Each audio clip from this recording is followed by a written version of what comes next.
মিসমার করে দিতে বলেছেন রাসূলুল্লাহ সাল্লাল্লাহু আলাইহি সাল্লাম। সহিহ মুসলিম, আমাদের বিভিন্ন হাদিস গ্রন্থে হাদিস রয়েছে। বলুন। সুজন মুমিন গ্রাম দহর পর প্রশ্ন করেছেন যে আমি যদি টুপি মাথায় দিয়ে সালাত আদায় করি আমার অসুবিধা হয়, টুপি ছাড়া যদি সালাত আদায় করি তাহলে আমার সুবিধা, এই ক্ষেত্রে টুপি ছাড়া কি নামাজ আদায় হবে?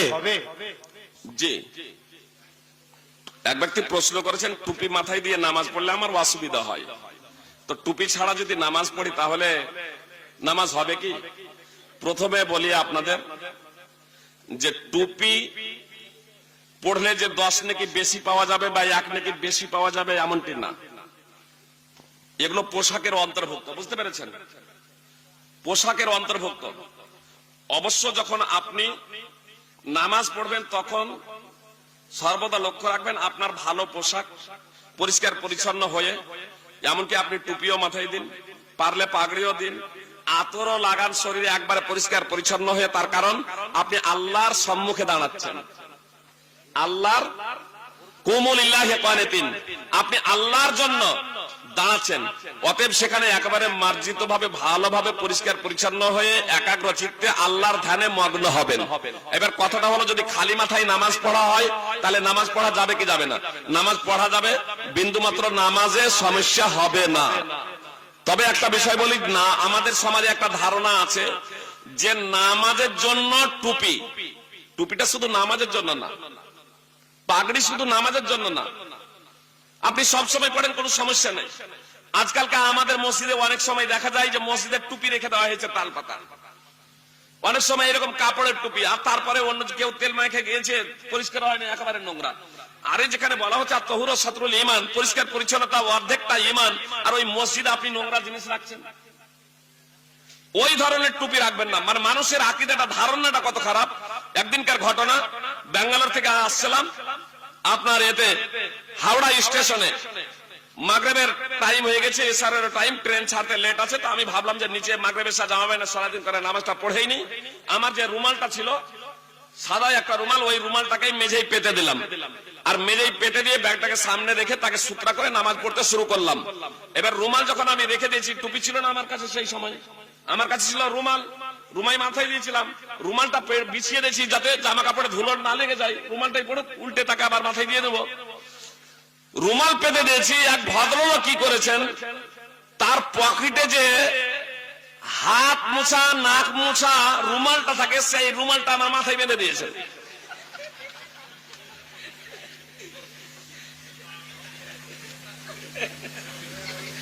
মানে ওর আকীদা, ওর বিশ্বাস যে টুপি মাথায় না দিলে নামাজ হবে না।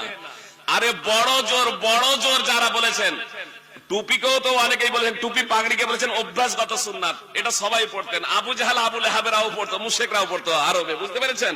রাসূলুল্লাহ সাল্লাল্লাহু আলাইহি ওয়াসাল্লাম নামাজেও পড়তেন, নামাজের বাইরেও পড়তেন, সাহাবায়ে কেরাম নামাজেও পড়তেন, নামাজের বাইরেও পড়তেন, সাধারণ ভাবেও পড়তেন, অভ্যাসগত সুন্নাত।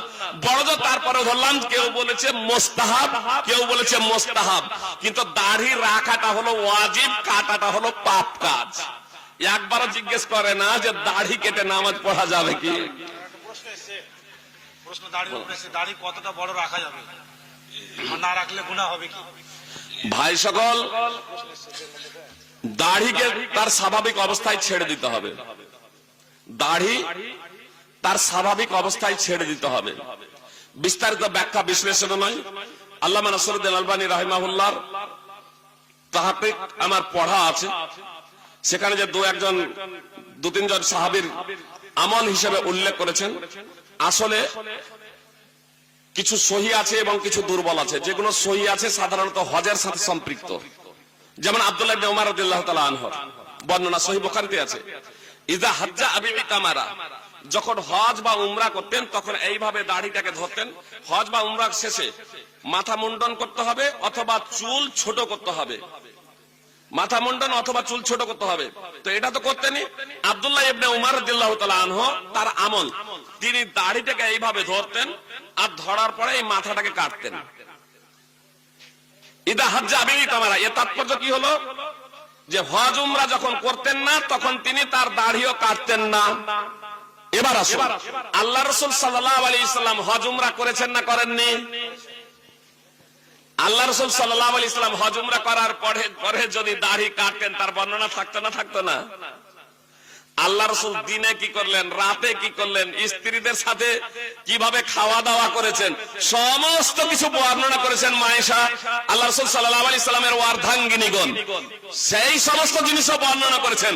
তাহলে দাড়ি যদি কাটতেন জীবনেও আল্লাহ রাসূল সাল্লাল্লাহু আলাইহি সাল্লাম একদিনের জন্য, তার বর্ণনা থাকতো না? তিরমিজিতে একটা বর্ণনা আছে আল্লাহ রাসূল সাল্লাল্লাহু আলাইহি সাল্লাম সাইড থেকে দাড়ি ছাঁটতেন, সেই বর্ণনাটা হলো জাল। জাল টাকা যেমন অচল, জাল হাদিসও অচল। কেউ বলে আবার জালি আবার কি হাদিস, যেমন একজন ভাই বললেন জাহাল হাদিস, আবার কেউ বলে সহি হাদিস। আরে হাদিস তখন ছিল যখন জাল ছিল না, যখন জাল এলো তখনই এবারকার সহি বলতে হচ্ছে। কি বলছেন? তখনই সহি বলতে হচ্ছে। আপনার টাকা তো আবার জাল টাকা কেন? এটা ভালো টাকা। কেউ জান বলছে এই টাকা জাল নয়, না এটা টাকা জাল নয়, এটা ভালো টাকা। বলছি না? তাহলে জাল টাকা এসেছে বলেই ভালো টাকা, সহি টাকা, বিশুদ্ধ টাকা। জাল টাকা যখন চক্রান্তকারীরা আবিষ্কার করেছে, তো আল্লাহ রাসূল সাল্লাল্লাহু আলাইহি সাল্লাম সাইড থেকে দাড়ি ছেঁটেছেন, এটা জাল হাদিস।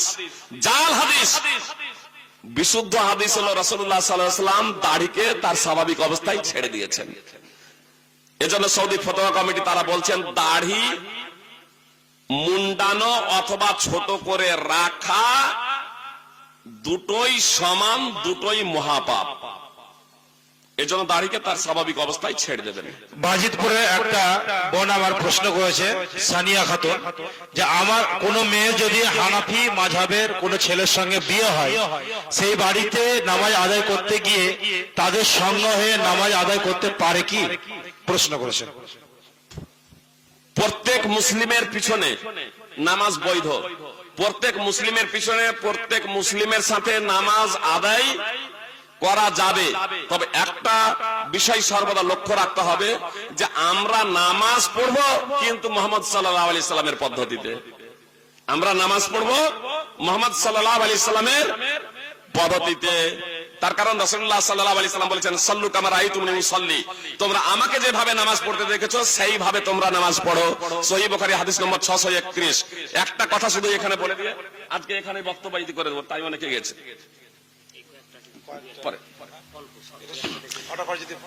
বলুন, তাহলে আর ব্যাখ্যাতে যাচ্ছি না। জানাজা সালাম কয় দিক, একদিক না দুই দিক? হাদিস নম্বর দেবেন। আব্দুল্লাহ, বাজিতপুর। জানাজা সালাম মানে একদিক না দুদিক, এটা জানতে চাই। জানাজার নামাজের সালাম কয় দিকে? আল মুনতাকা ইবনুল জারুদে রয়েছে রাসূলুল্লাহ সাল্লাল্লাহু আলাইহি ওয়াসাল্লাম একদিকে সালাম ফিরিয়েছেন। মুসান্নাফ ইবনে আবি শাইবাতে রয়েছে আব্দুল্লাহ ইবনে ওমর রাদিয়াল্লাহু তাআলা আনহু একদিকে সালাম ফিরিয়েছেন। আল মুস্তাদরাক, ইমাম হাকিমের আল মুস্তাদরাকে রয়েছে একাধিক সাহাবায়ে কেরাম থেকে উল্লেখ করেছেন এবং রাসূলুল্লাহ সাল্লাল্লাহু আলাইহি ওয়াসাল্লাম একদিক থেকে সালাম। ইমাম হাকিম বলছেন একদিক থেকে সালাম ফিরানোর থেকে বিশুদ্ধ আর হাদিস নেই। একটাই অবশ্য হাদিস আছে আব্দুল্লাহ ইবনে মাসউদ রাদিয়াল্লাহু তাআলা আনহু সূত্রে বর্ণিত, যে জানাজার নামাজ সালাম হলো নামাজের সালামের মতো। এখান থেকে নিয়েছেন কেউ দুই দিকে। এই বর্ণনাটাকে যদিও কেউ জয়ীফ বলে উল্লেখ করেছেন, আল্লামা নাসিরউদ্দিন আলবানী রাহিমাহুল্লাহ হাসান বলে উল্লেখ করেছেন। দুটোর উপরেই সাধারণভাবে আমল চলছে। সৌদি আরবে একটার উপরেই চলছে এবং একটাকেই অনেক ওলামায়ে কেরাম প্রাধান্য দিয়েছেন। আমার কাছেও একটাই প্রাধান্যযোগ্য। কারো কাছে যদি দুইটা প্রাধান্যযোগ্য হয় তাহলে তিনি আমল করতে পারেন। আল্লাহু আ'লাম।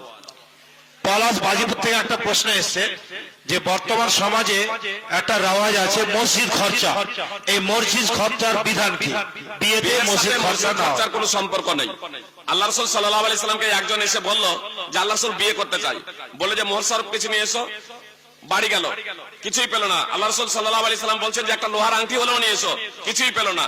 এবার তার কাছে যদি বলা হতো যে মসজিদ খরচ দাও, তাহলে বলবেন ওর ছিল না বলে। জি, মসজিদ খরচের সাথে একটু আমরা যাব ইনশাআল্লাহ। সুবহানাকা আল্লাহুম্মা ওয়া বিহামদিকা